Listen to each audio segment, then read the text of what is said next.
तो विश्व पर्यटन दिवस आज है। पर्यटन और संस्कृति मंत्रालय का कार्यक्रम हो रहा है। इस दौरान क्या कुछ कह रहे हैं लोकसभा अध्यक्ष? किशन रेड्डी जी ने बताया कि हम देश के अंदर अलग अलग सेक्टरों को,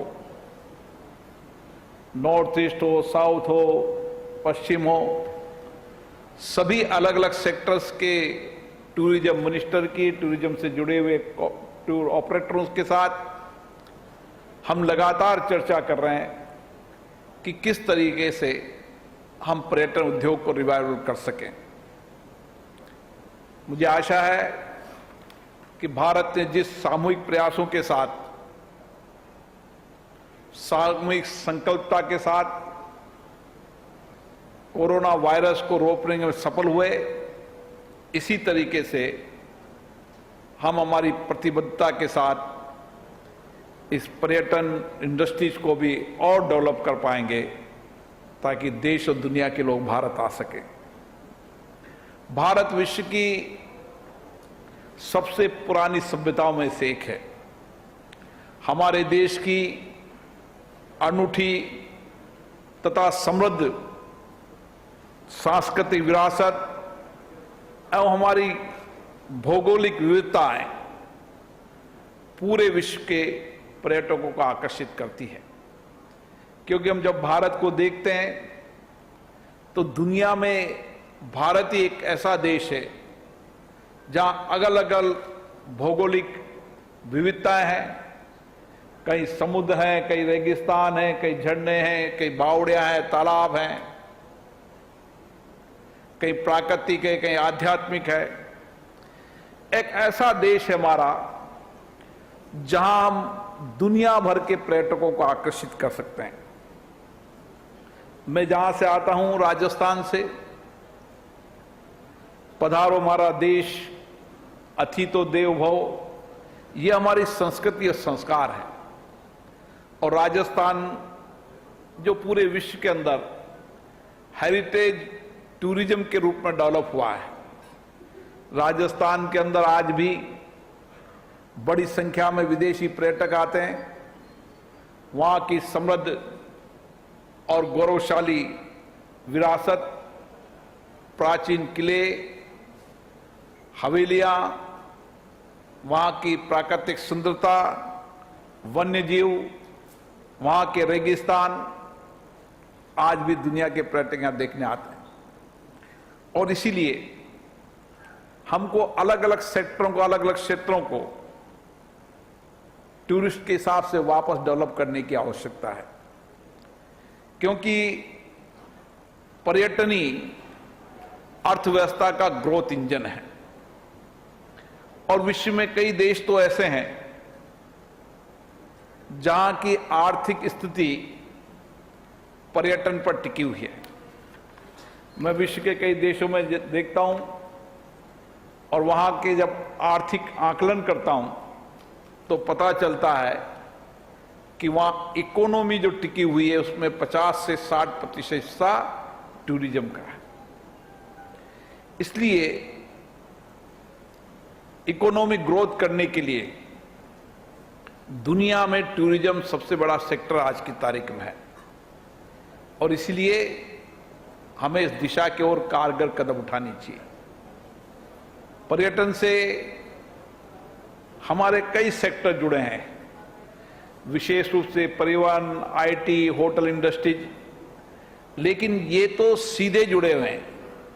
अप्रत्यक्ष रूप से हम देखें तो सारा कारोबार और सारा इंडस्ट्री सेक्टर, उद्योग सेक्टर, हस्तकला सेक्टर, तमाम सेक्टर पर्यटन से सीधे सीधे जुड़े हुए हैं।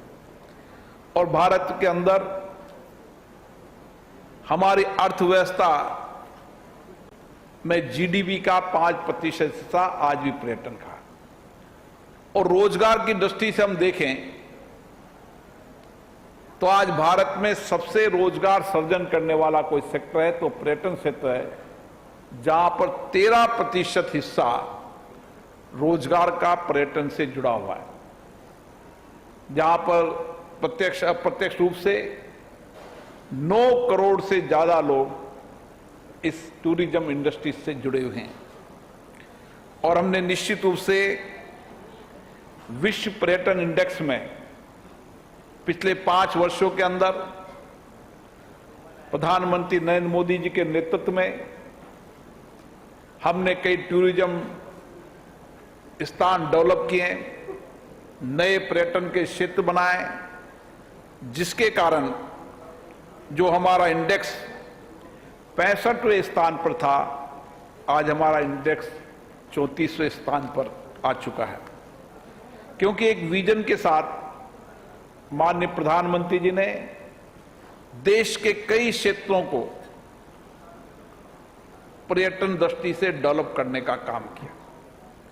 आज जब मैं देख रहा था तो सरदार वल्लभ भाई पटेल की आदमकद मूर्ति जो केवड़िया गुजरात में एक ऐसा स्थान डेवलप किया जहां पर हमें समृद्ध भारत का इतिहास भी पता चलता है, जहां पर हमारी नदी, हमारी प्राकृतिक सौंदर्य है।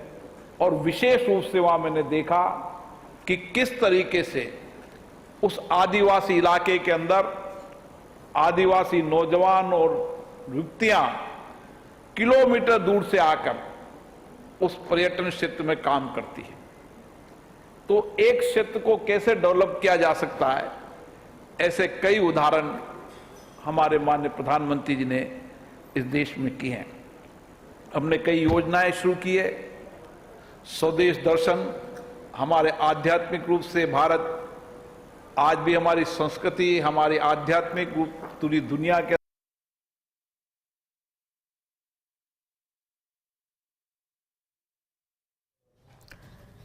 तो ओम बिरला जिन्हें आप सुन रहे हैं लगातार, और उनका यही कहना कि हमारा देश भारत विविधताओं से भरा हुआ है। कहीं समुद्र है, कहीं मरुस्थल है, कहीं पर अलग अलग चीज़ें देखने को मिलती हैं, झरने देखने को मिलते हैं, बावड़ियाँ देखने को मिलती हैं। साथ ही साथ अलग अलग प्रणाली हमने कई देशों के साथ एग्रीमेंट करके किया है। उसके कारण विदेशी पर्यटकों को भी आने में सुविधा हुई है। इस दिशा में भी सरकार ने बहुत अच्छा काम किया है। हमें पर्यटन क्षेत्र के अंदर आगे बहुत विकास की संभावना है। हमें नए क्षेत्र ढूंढने चाहिए।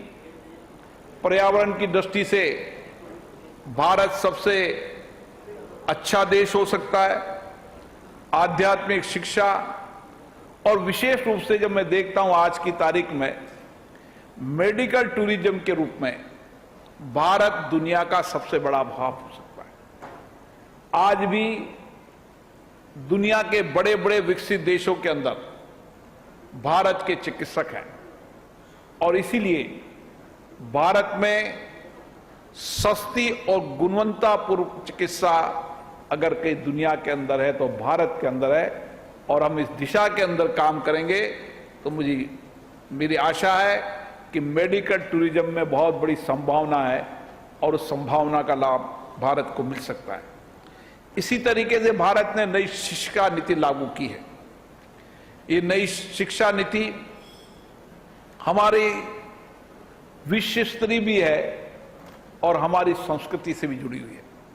इसलिए मुझे आशा है कि नई शिक्षा नीति के माध्यम से हम कई देशों के विद्यार्थियों को एक अध्ययन अध्यापन का केंद्र भारत को बना सकते हैं। इसलिए एजुकेशन डेस्टिनेशन के लिए भी हमें पर्याप्त अवसर आज यहां पर है। हमें कोशिश करना चाहिए कि हम वैश्विक स्तर पर भारत को बेस्ट टूरिज्म डेस्टिनेशन बना सकें, और इसके लिए मंत्रालय द्वारा व्यापक प्रयास किए जा रहे हैं।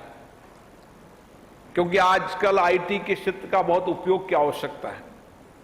हमें हमारे जितने भी टूरिज्म पहले से स्थान हैं उनको हम किस तरीके से आईटी के द्वारा दुनिया को दिखा सकते हैं। क्योंकि दुनिया का जब टूरिस्ट आता है या स्वदेश का टूरिस्ट भी आता है, लोकल टूरिस्ट भी आजकल ऑनलाइन देखता है कि किस किस टूरिस्ट स्थान का, पर्यटक स्थल की क्या क्या आवागमन के साधन हैं, क्या क्या वहां विशेष स्थान है। इसलिए भारत ने हाईवे के अंदर हो, रेलवे कनेक्टिविटी के अंदर हो, एयर कनेक्टिविटी के अंदर हो, सारे टूरिस्ट स्थलों को इनसे जोड़ने की व्यापक कार्य योजना बनाई। और मुझे आशा है कि अगले 5 साल के अंदर भारत के जितने भी टूरिस्ट स्थल हैं, उन टूरिस्ट स्थलों को हम बेहतर कनेक्टिविटी कर ज्यादा से ज्यादा पर्यटकों को लाने में यहां पर सफल होंगे। आज मैं इस डिपार्टमेंट को विशेष रूप से बहुत बहुत धन्यवाद दूंगा, जिन्होंने आईटी के सेक्टर के अंदर निधि 2 डेटाबेस रिलीज किया है। ये डेटाबेस निश्चित रूप से इस सेक्टर में काम करने वाले लोगों के लिए तो उपयोगी होगा सही, लेकिन साथ के साथ देशी विदेशी पर्यटकों के लिए भी ये निधि 2 उपयोगी होगा और उनकी जानकारी के लिए उपयुक्त होगा। हमें कोशिश करना चाहिए कि हमारे जितने भी टूरिस्ट मैप डेस्टिनेशन है, उनको हम अलग अलग सेक्टरों के मैप पर ला सकें। मैं देखता हूं कि आज भी हमारे कई टूरिस्ट स्थल ऐसे हैं जो टूरिस्ट मैप पर नहीं आ पाए हैं, लेकिन हम अगर प्रयास करें तो अलग अलग लोगों की अलग अलग अपेक्षाएं रहती हैं, अलग अलग लोगों की देखने का अलग अलग नजरिया होता है। इसलिए भारत के अंदर भौगोलिक विविधता और संपूर्ण हमारी विविधताओं को हम हर दृष्टिकोण से देशी विदेशी पर्यटकों के सामने अगर प्रस्तुत करेंगे तो मुझे आशा है हर तरीके का टूरिस्ट यहां पर आएगा और एक नया कल्चर भारत में डेवलप होने लगा। मैं कुछ दिन पहले मालदीव गया था। मालदीव मैंने देखा कि किस तरीके से एक छोटा सा देश, जहां से केवल समुद्र के कारण दुनिया भर के टूरिस्ट वहां आते हैं, 5 लाख कुल आबादी है, इससे बेटर स्थान अपने भारत के अंदर है। मैंने उस समय टूरिज्म मिनिस्टर साहब से भी चर्चा की थी और अभी भी मैं कहना चाहूंगा कि हमें इन सब स्थानों को डेवलप करना चाहिए और विशेष रूप से एक नई कल्चर पूरे विश्व के टूरिस्ट में पनपी है। वो कल्चर है रूरल डेवलपमेंट, रूरल टूरिज्म। ग्रामीण पर्यटक को बढ़ावा करने के लिए हमें एक व्यापक प्रयास करने की आवश्यकता है। मुझे कई जगह मैंने देखा कि 1-1, 2-2 महीने आकर ग्रामीण क्षेत्र के अंदर लोग रुकते हैं। इसलिए ग्रामीण टूरिज्म के सेक्टर के अंदर अगर हम डेवलप करेंगे तो इसके साथ साथ हम वहां की विशिष्ट कला, हमारी शिल्प कला, हमारी हस्तशिल्प कला, उसके उत्पादकों को भी राष्ट्रीय अंतर्राष्ट्रीय बाजार देने में कामयाब होंगे। मुझे आशा है इस दिशा के अंदर भी हम व्यापक प्रयास करेंगे। मैं इस मौके पर, जब हमारे आजादी के 75 वर्ष हो रहे हैं, पूरे देश में है, हम अमृत महोत्सव मना रहे हैं। यह अमृत महोत्सव निश्चित रूप से हमारी आजादी का उत्सव है, लेकिन उसके साथ साथ जिन लोगों ने आजादी दी, कुर्बानी दी, बलिदान दिया,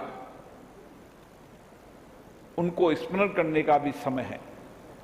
हम ऐसे समय में हमारे देश के नौजवानों को आजादी की याद दिलाने के लिए, हमारे लोगों, स्वतंत्रता सेनानियों के बलिदान को याद दिलाने के लिए ऐसे तमाम स्थलों को भी एक रोड मैप बनाकर देश के नौजवानों से आग्रह करें कि वो ऐसे स्थानों पर जाएं जिससे वहां उनको नई प्रेरणा मिले, नई शक्ति मिले, ताकि वो देश और राष्ट्र के लिए कुछ करने का संकल्प ले सकें।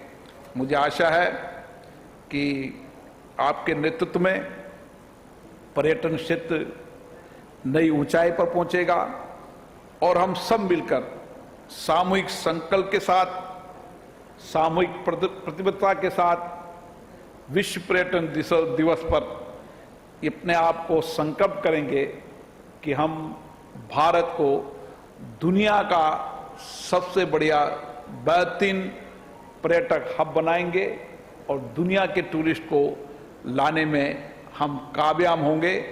और कोरोना संक्रमण के इस वायरस को रोकने में जिस तरीके से भारत सबसे अधिक कामयाब रहा, उसी तरीके से विश्व पर्यटन दिवस पर भी हमारी प्रतिबद्धता होगी कि हम देशी विदेशी पर्यटकों को यहाँ ला सकें। मुझे आशा है कि भारत की भौगोलिक विशिष्टता, यहाँ के लोगों के संस्कार, यहाँ की संस्कृति निश्चित रूप से पर्यटकों को आकर्षित करेगी। और मुझे आशा है आने वाले समय में पर्यटन उद्योग इंडस्ट्री पनपेगी ताकि हम लोगों को नए रोजगार दे सकें और इस इंडस्ट्रीज को ऊंचाइयों पर पहुंचा सकें। बहुत बहुत धन्यवाद, शुभकामनाएं।